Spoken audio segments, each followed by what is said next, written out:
इस टॉपिक के ऊपर वीडियो बनाने का मेरा कोई भी एम नहीं था, लेकिन बड़ी फनी सी बात है कि जैसे बाकी स्टूपिड मिथ्स लोगों ने फैला रखी हैं फॉर नो राइम और रीज़न, उसमें से एक टॉपिक ये भी आता है।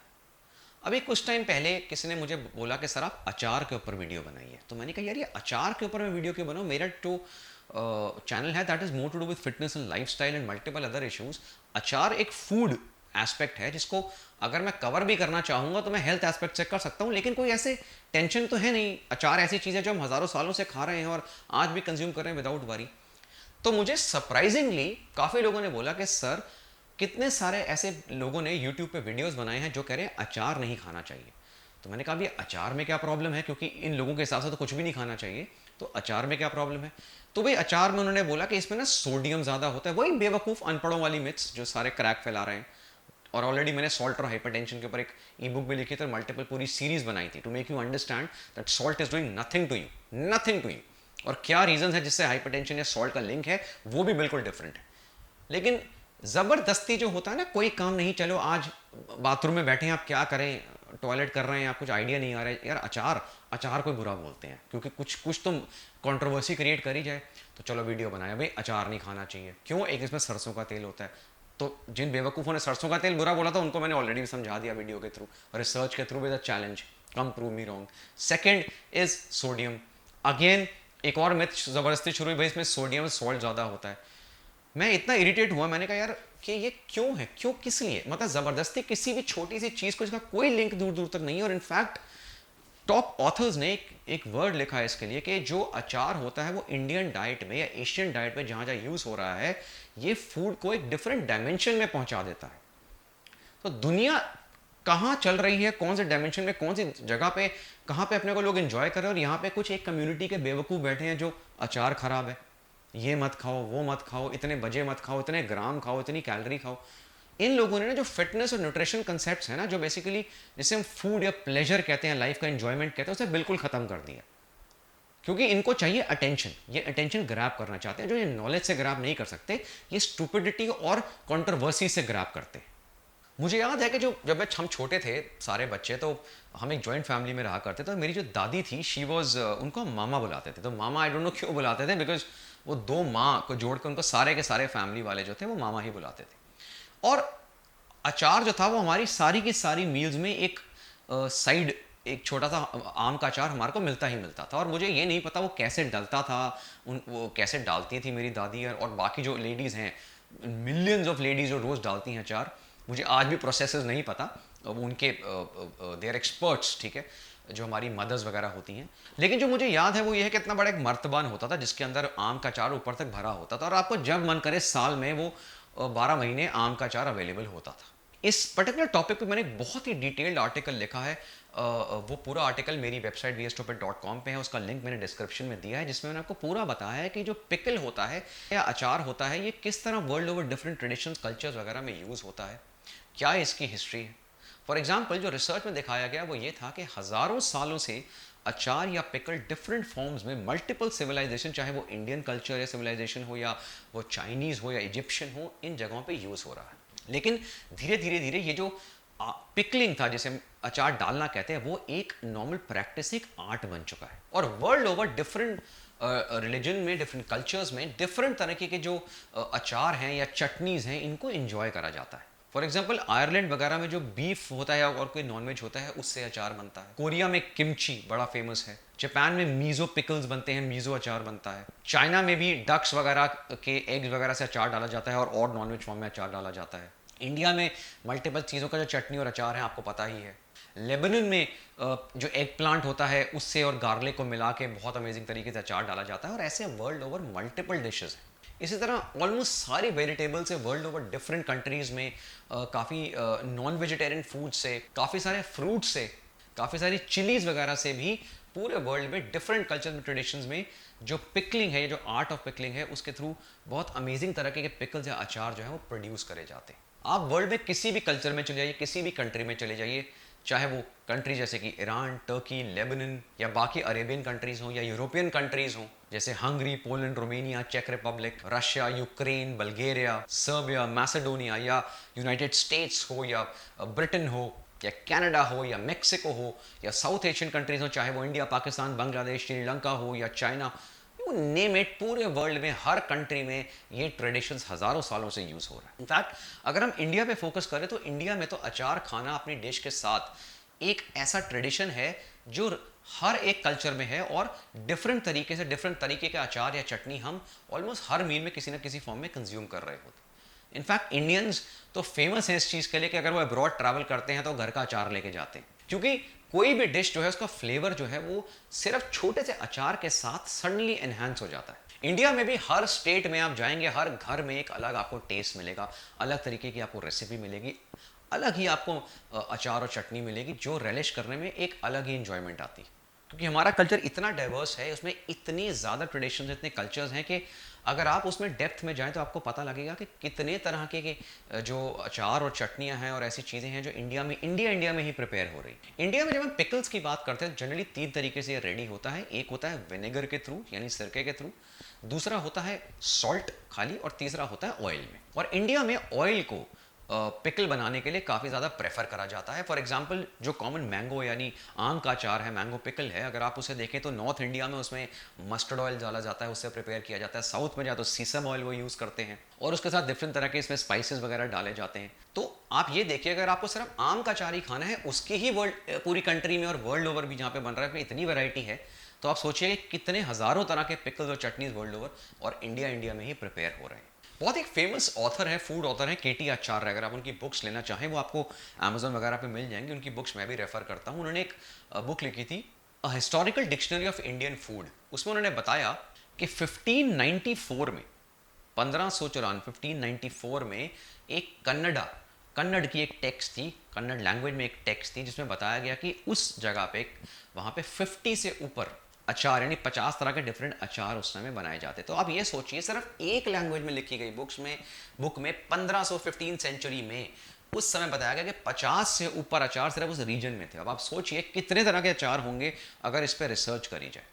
अगर आप नॉर्थ इंडिया में हैं तो आपको मल्टीपल तरीके के नींबू के अचार, या आपको आम के अचार, बहुत कॉमन मिर्ची के अचार हो गए, या अदरक वगैरह के अचार हो गए, या कुछ चटनियाँ हो गई, ये आपके रेगुलर खाने में यूज़ होती हैं। अगर आप कभी पानीपत वगैरह साइड जाएँ, जो बहुत फेमस है इंडिया में अपने पचरंगे अचार के लिए, जिसको लोग मल्टीपल तरीके से यूज़ करते हैं, बहुत फेमस है। तो पचरंगा बेसिकली मतलब होता है कि उसमें 5 तरह की डिफरेंट वेजिटेबल्स जो है वो डाली जाती हैं। उस तरह एक सतरंगा अचार भी होता है जिसमें 7 तरह की डिफरेंट वेजिटेबल्स डाली जाती हैं। सबसे पहले जो पचरंगा अचार था, इसकी रेसिपी रिसर्च के हिसाब से 1930 में पाकिस्तान में एक मुरलीधर ढींगरा थे, उन्होंने इन्वेंट करी थी। और वो 1943 में जब इंडिया आया तो फिर उन्होंने इंडिया में भी इसे फेमस करना शुरू करा। बिकॉज जो पिकलिंग टेक्निक होती है उसमें पिकल्स को एक पर्टिकुलर तरीके से प्रिपेयर किया जाता है, काफ़ी समय तक उन्हें फर्मेंट करा जाता है, उन्हें रखा जाता है मर्तबान में। तो रिसर्च में बताया गया कि इससे जो उसके बी विटामिन कंटेंट है वो एक्चुअली में इन्हांस हो जाता है। एक ऑथर है उषा प्रभाकरन, उन्होंने 1998 में एक बुक लिखी जिसको उन्होंने सेल्फ पब्लिश करा, और उसका नाम था उषा's पिकल डाइजेस्ट। इस पर्टिकुलर बुक में 1000 से भी ऊपर रेसिपीज उन्होंने दी हैं पूरी इंडिया से कि किस तरह से अचार आप बना सकते हैं, चटनीज आप बना सकते हैं। कुछ टाइम के बाद जब उन्होंने बुक पब्लिश करी, उस टाइम में बुक इतनी फेमस इमीडिएट नहीं हुई, लेकिन क्योंकि एक सेल्फ पब्लिश्ड बुक थी, लेकिन उसके बाद उषा प्रभाकरन को एक ब्रेन ट्यूमर डेवलप हो गया, लेकिन उनकी सर्जरी हुई एंड शी गॉट क्योर्ड। तो वो आज भी बुक्स लिख रही हैं, और उसके बाद ये जो बुक थी ये इतनी फेमस हो गई कुछ सालों बाद अपने आप ही कि इसने लिटरली कल्ट फॉलोइंग डेवलप कर ली, और ये बुक आज भी अवेलेबल है। अगर आप चाहें तो अमेजोन वगैरह पे से चेक कर सकते हैं।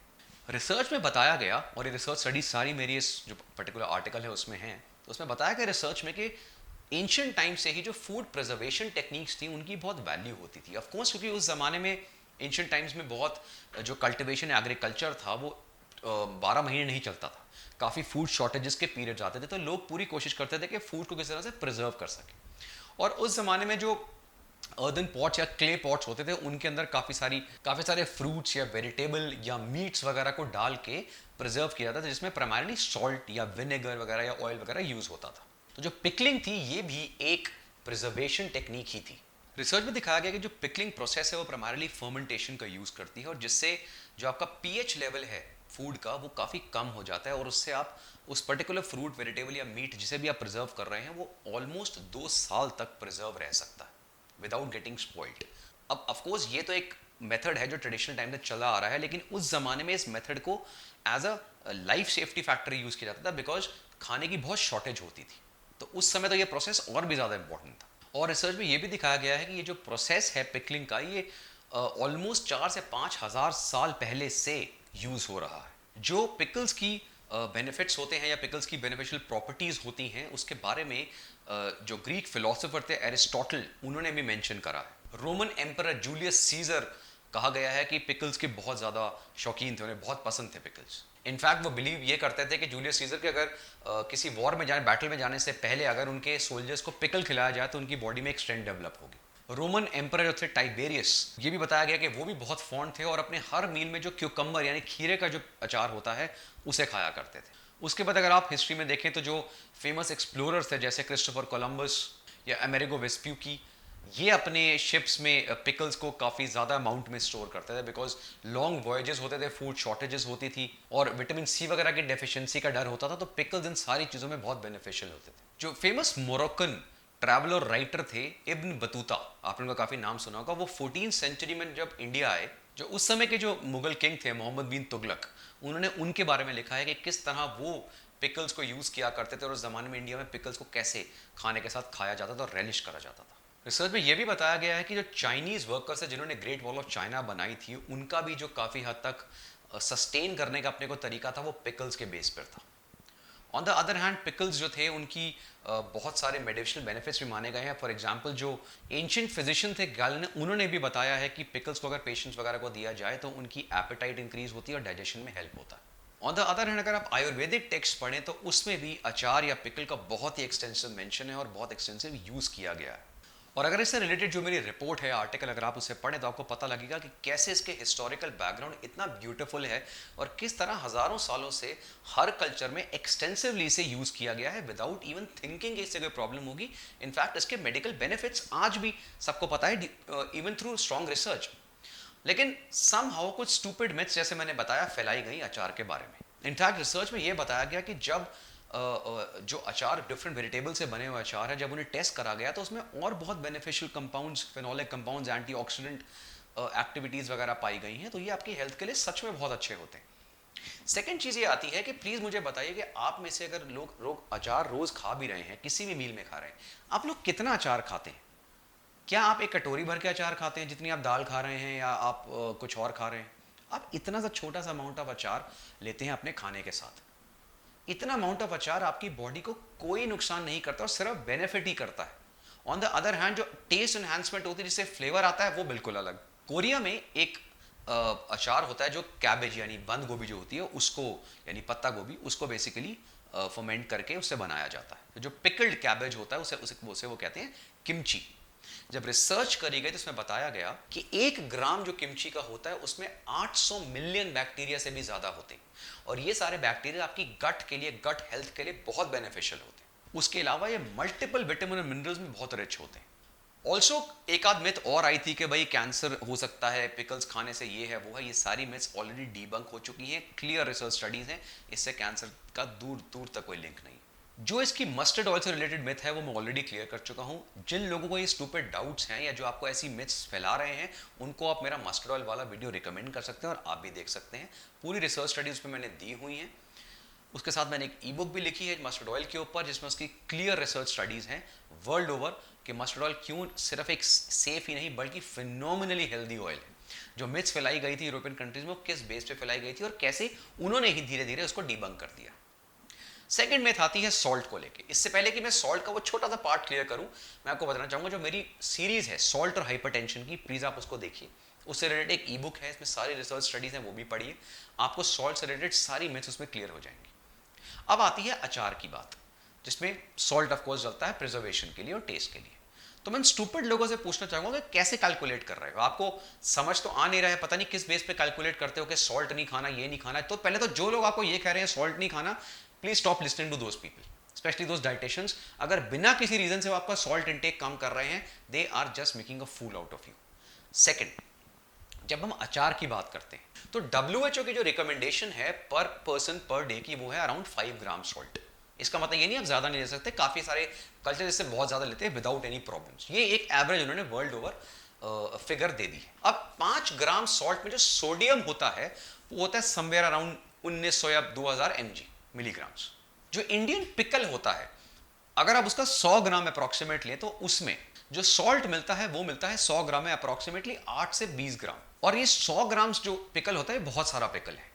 अगर हम रेगुलर 1 टेबल स्पून भी पिकल जो है वो लेते हैं, अचार लेते हैं 1 टेबल स्पून बड़ा, ठीक है, जनरली लोग इतना भी नहीं लेते, वो सिर्फ 1 टीस्पून लेते हैं। अगर हम 1 टेबल स्पून भर के भी लेते हैं तो उसमें अप्रॉक्सीमेटली जो पिकल आता है 1 टेबल स्पून में वो होता है 15 से 18 ग्राम।